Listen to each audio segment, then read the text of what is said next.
Bien le bonjour, alors je teste pour la première fois ce format un peu vlog. Vous me ferez vos retours en commentaire. Donc pour ceux qui ne me connaissent pas, je m'appelle Mathieu, je suis kinésithérapeute et je vous explique un petit peu la situation. Il se trouve que là je profite d'un moment en famille dans un endroit plutôt sympa.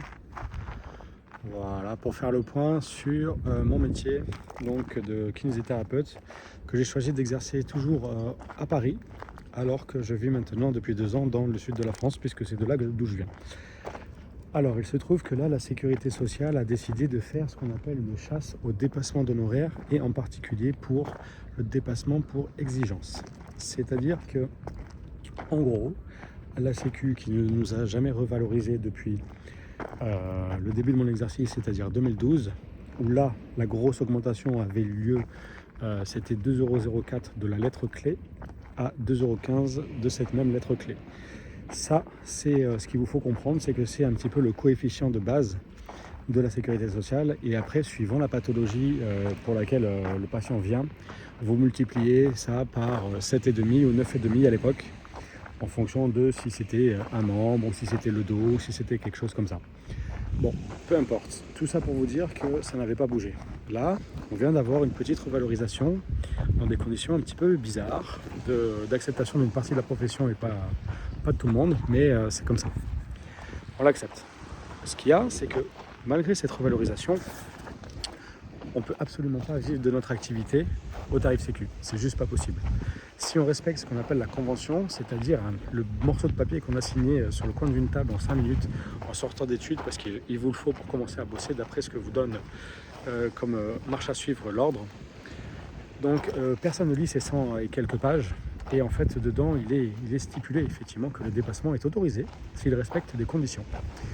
En particulier, conditions pour exigence du patient, c'est-à-dire des circonstances de lieu et de temps qui sont vraiment uniquement de son fait.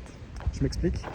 Si le patient demande un horaire fixe ou si le patient demande à ce que ce soit un horaire en dehors du cabinet, ou s'il a envie que l'on vienne à son domicile alors que son ordonnance initiale ne le prévoit pas, alors à ce moment-là, le dépassement pour exigence est complètement justifié. Donc, ça, c'est un.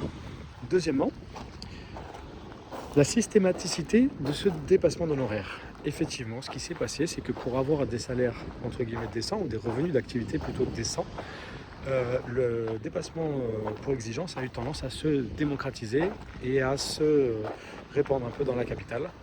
Et franchement, c'est resté quand même assez bien encadré. Ça a été vraiment bien toléré jusque 2017, où on a reçu un premier courrier et de la part de la sécurité sociale qui nous invitait à changer fortement notre façon de faire. C'est-à-dire qu'elle a fait 3 niveaux de courrier. Le premier niveau, qui était le niveau, on va dire, simple, rappel à la convention. Donc c'était le texte que je vous ai plus ou moins cité tout à l'heure, et ça en plus. Le niveau 2, là c'était la même chose, sauf qu'en plus il y avait un détail de l'activité du praticien. C'est-à-dire sur 100 patients, combien de fois il appliquait du dépassement, et sur ce dépassement de combien il était par rapport au tarif de sécurité sociale initial.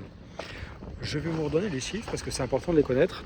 Le fameux 7,5 et le fameux 9,5 multiplié par la lettre clé que j'ai donnée tout à l'heure, ça veut dire qu'un kiné, en moyenne, non pas en moyenne, il travaille entre 16,13 € et 20,43 € à l'époque. Là, je vous ai dit, ça a un petit peu revalorisé, c'est 16,50 € et 20,90 €, 21, allez, admettons. Donc ça, c'est pour une demi-heure, c'est brut, et c'est clairement pas assez, tout simplement. Donc voilà pourquoi le dépassement se faisait, il était plus ou moins toléré. Et donc les derniers niveaux de lettres de la Sécu, ça a été le plus costaud. 50 confrères, les plus gros dépasseurs de la capitale, ont été convoqués devant la sécurité sociale et ont été vraiment invités à revoir leurs pratiques tarifaires drastiquement pour effectivement pouvoir continuer d'exercer. Alors ce qu'il faut savoir, c'est que le dépassement d'honoraires, en tout cas celui de DE, il n'a absolument rien à voir avec la sécurité sociale. C'est-à-dire que ça ne lui coûte pas un sou de plus. Parce qu'on pourrait se dire, après tout c'est normal, puisqu'il faut faire des économies, on a un État obèse qui est surendetté et qui ne s'en sort pas. Et donc, il faut faire des économies partout. Donc, on se dit, la Sécu veut faire des économies. Mais en fait, non, parce que ça ne l'impacte pas du tout. Et voire même, c'est l'inverse, puisqu'il faut savoir que quand vous faites une activité conventionnée, donc quand vous encaissez 1 euro de tarif Sécu, uniquement le tarif Sécu, eh bien là-dessus, vous allez avoir une cotisation sociale pour avoir votre propre Sécu à vous. Ça va être 0,1%. D'accord, 0,1%, parce qu'en fait, finalement, la sécurité sociale, en tant que professionnel de santé, nous subventionne pour le travail que nous faisons pour nos concitoyens. Quand on prend du dépassement, le 1 euro de dépassement là-dessus, on cotise pour 9% de cette sécurité sociale. Ce qui est l'équivalent en fait du pourcentage que payent tous les professionnels salariés et autres. Donc, la Sécu a intérêt à ce qu'on fasse du dépassement, puisque du coup, son organisme de recouvrement que sont les URSSAF permet du coup de rentrer plus d'argent. Donc en réalité, la sécurité sociale devrait même dire plutôt aux gens, allez-y, faites-en du dépassement, comme ça moi je m'en rends flou. Mais c'est sans compter les mutuelles. Parce que les amis, les mutuelles ne nous veulent pas du bien. Les mutuelles, leur but, c'est comme une assurance, c'est de s'enrichir. Il est hors de question de vous rendre tout l'argent que vous cotisez chaque mois. Donc, c'est elles qui prennent en compte le dépassement d'honoraires si le contrat le permet. Et il faut savoir que sur Paris, c'est pas rare d'avoir des couvertures de la part de mutuelles de 200, 300, 400%, 500% du tarif de la sécurité sociale. Donc, c'est des mutuelles que vous allez payer un demi-bras et pour lesquelles, bien sûr, vous vous y retrouvez quand vous allez régulièrement chez le kiné. Par exemple, si vous êtes atteint je sais pas, une fracture complexe qui va vous prendre 6 mois et à raison de 2 à 3 séances par semaine chez le kiné, effectivement, ça peut faire vite un budget. Et donc, vous êtes totalement pris en charge par rapport à ça. Donc, ça veut dire que vous avez des gens, des patients, qui payent des mutuelles très chères pour au final se voir moins bien remboursés avec l'action que vient de faire la sécurité sociale, car ça, c'était le cas pour 2017 et là on vient de recevoir à nouveau la même lettre, sauf que là c'est plus 50 personnes qui sont menacées pour la lettre de niveau 3, donc le plus grave, c'est maintenant 300 kinés. Donc la situation devient compliquée, je pense qu'il va y avoir une réponse qui va être aussi calibrée. Beaucoup de confrères du coup sont passés dans un autre système qui est ce qu'on appelle le hors nomenclature. Alors le hors nomenclature ou HN, c'est ce qui permet finalement d'avoir un dépassement qui n'impacte ni la Sécu ni la mutuelle. Et donc en fait, si ça n'impacte ni l'un ni l'autre, c'est que ça impacte bien le patient. Parce que lui, du coup, sera moins bien remboursé. Parce que sa mutuelle ne le prendra pas en compte et la Sécu ne le prend pas en compte. Donc ça veut dire qu'il aura un reste à charge. Peu importe s'il paye une mutuelle très chère. Et c'est là où c'est malhonnête parce que la caisse de Paris se cache derrière le fait que certains Parisiens ne font pas la démarche d'aller se soigner puisque ce serait trop cher. Et le problème, c'est que si on fait tous du hors nomenclature maintenant, en fait, le reste à charge pour le patient, ça sera encore plus cher. Donc, ça n'a pas de sens.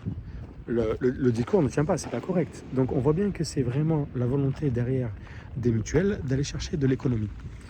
Et je comprenais pas vraiment, j'étais pas sûr de moi en 2017, mais ça m'a été confirmé il n'y a pas si longtemps que ça, qu'il y avait déjà des tractations dans l'ombre pour que le remboursement qui aujourd'hui est fait pour 60% de la Sécu et 40% de la mutuelle sur un tarif Sécu de base.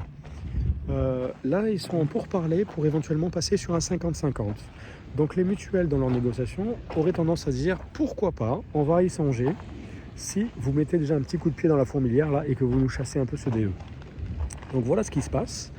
Je pense que c'était important de le rappeler. Alors j'ai eu des confirmations comme quoi effectivement c'est comme ça que ça se passait, mais rien d'officiel encore. Donc bon, après ça c'est un côté un peu, on va dire, backdoor. Donc voilà, vous savez un petit peu où on en est. Et ce qu'il faut voir aussi, c'est que dans le même temps, je ne sais pas si vous êtes au courant, il vient de sortir un rapport sénatorial qui préconiserait que les actes d'ostéopathie ne soient plus remboursés par les mutuelles. Il faut bien vous dire un truc, les sénateurs, ils s'en cognent de l'ostéopathie. Ils n'y connaissent rien. Donc, comment se fait-il qu'ils auraient soudain cette idée ? En fait, c'est très simple. Les mutuelles, du coup, leur ont soufflé. Donc, ce qui se passe, c'est que vous avez des mutuelles qui cherchent à faire un maximum de profit avant la fin de l'année. Ou en tout cas, ils veulent maximiser les profits l'année prochaine. Donc, lobbying auprès des sénateurs, je te paye un voyage par-ci, je te paye ta voiture par-là. Je sais pas, ça c'est vraiment des suppositions, mais on sait comment ça marche. Malheureusement, la corruption est à tous les étages. Et voilà ce qui se passe en réalité. Votre mutuelle qui a augmenté ses tarifs fortement depuis le Covid va essayer de rembourser de moins en moins. Et ce qui était un produit d'appel avec les fameuses thérapies douces et la prise en charge de 2, 3, voire 5 séances d'ostéopathie ou de chiropraxie ou autres pratiques non conventionnelles, bien-être, eh bien, vous avez été surprimé pour ça, puisque du coup, c'était une offre qu'on vous faisait, mais vous la payez. Et puis aujourd'hui, du coup, vous allez garder votre tarif, mais on ne va plus vous le prendre en compte. Donc en fait, vous allez retrouver à payer autant pour moins de services. Donc en fait, finalement, on vous fait passer encore une hausse, mais discrètement. Et en fait, si on met ça en plus en lien avec la conjoncture actuelle, l'immobilier qui est devenu un petit peu moins cher ces derniers temps, je rappelle à toute fin utile qu'une mutuelle n'est pas un organisme philanthrope et que ça fait partie des plus gros propriétaires de France. Propriétaires immobiliers, j'entends.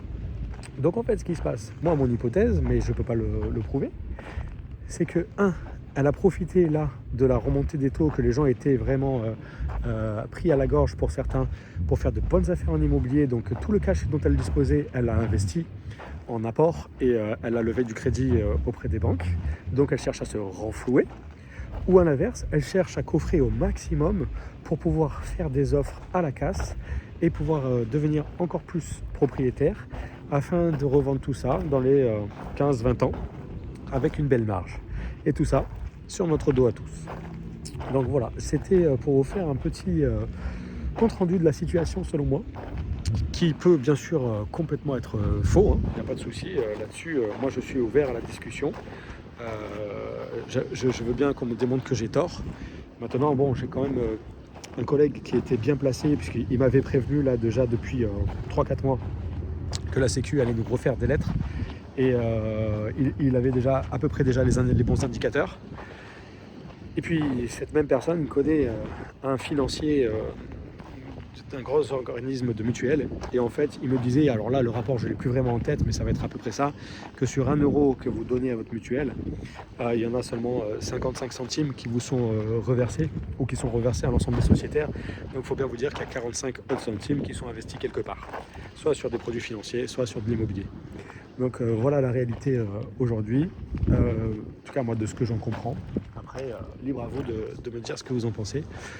Nous, en tant que kiné, on essaie de s'organiser maintenant et pour trouver des solutions de tarification qui soient correctes. Je vais parler de mon cas personnel, mais je n'ai jamais refusé d'appliquer un tarif sécu à quelqu'un qui m'en faisait la demande parce qu'il n'avait pas les moyens de payer. Je n'ai jamais refusé quelqu'un qui n'avait pas les moyens à mon cabinet. Et je vais même vous dire très honnêtement, j'ai fait même la bêtise de prendre des gens qui ont ce qu'on appelle l'aide médicale d'État, et j'ai jamais envoyé les papiers à la Sécu pour me faire régler. Voilà, donc j'ai fait du social pur, gratos, ça fait plaisir. Ça c'est parce que en fait justement quand vous faites vos tarifs libres, vous pouvez derrière participer aussi à votre niveau à la société comme bon vous semble. Voilà. Je rajoute une petite aparté. Je reviens un petit peu en arrière là, sur la première lettre que j'avais reçue en 2017. J'avais fait le choix personnellement d'augmenter mes tarifs de 5 euros parce que je ne les avais pas bougés déjà depuis 2012 quand j'avais attaqué. Et donc 5 ans plus tard, effectivement, je m'étais beaucoup plus formé, j'étais beaucoup plus compétent, beaucoup plus efficace. Donc j'estimais effectivement que mon acte valait plus. Et c'était pas trop abusé, il me semblait, surtout que là où j'avais commencé, dans le cabinet où j'avais commencé, mes anciens collègues étaient passés à déjà plus 5 et voire même plus 10. Donc c'est certain qu'il était temps que je me rattrape. Et je pense que c'est pour ça qu'aujourd'hui j'ai reçu la fameuse lettre avec accusé de réception qui m'engage qui m'incite à changer fortement ma pratique. Mais je vais voir ce que je vais faire. Bon, tout ça pour vous dire, en revenant en 2017, qu'au même moment où j'ai reçu cette lettre, évidemment, comme tout le monde, j'étais un peu énervé, agacé. Et puis je reçois mon bilan comptable. Et puis je reçois en même temps ce qu'on appelle le SNIR, donc le relevé d'activité de l'activité de kinésithérapeute. Et il y avait la colonne activité conventionnée, donc soit la part vraiment de soins qui sont uniquement au tarif sécu et la part non conventionnée. Et donc en ce qui me concerne, c'était pleinement du dépassement, parce que je ne faisais pas du hors convention. Et donc en fait, il faut vous dire un truc, c'est que mon bilan et mon dépassement, il était quasiment égal puisqu'il y avait 400 € d'écart. C'est-à-dire que si on enlevait tout le dépassement, je me retrouverais à avoir 400 € de bénéfices. Écoutez bien, sur une année, je gagnais 400 €. Donc 400 divisé par 12, parce qu'il y a 12 mois quand même dans l'année sur Paris, ça fait pas cher quand même. Je ne sais pas ce que vous en pensez, mais moi, gagner 400 € sur une année où on fait du 8h, 20h, non, en fait, je mets la clé sous la porte, c'est pas la peine. Donc encore une fois, ça ne répond pas à l'objectif de la sécurité sociale que tout le monde accède aux soins. Parce que si je mets la clé sous la porte, je ne serai probablement pas le seul. Si je ne suis pas le seul, ça veut dire qu'il n'y a plus de kiné pour soigner les Parisiens. Donc voilà un petit peu la situation. Je suis désolé, j'ai été un petit peu brouillon, mais voilà, il fallait que ça sorte, il fallait qu'on fasse un point sur tout ça. Et n'hésitez pas à venir me retrouver en commentaire ou en message privé, qu'on voit un petit peu tout ça ensemble.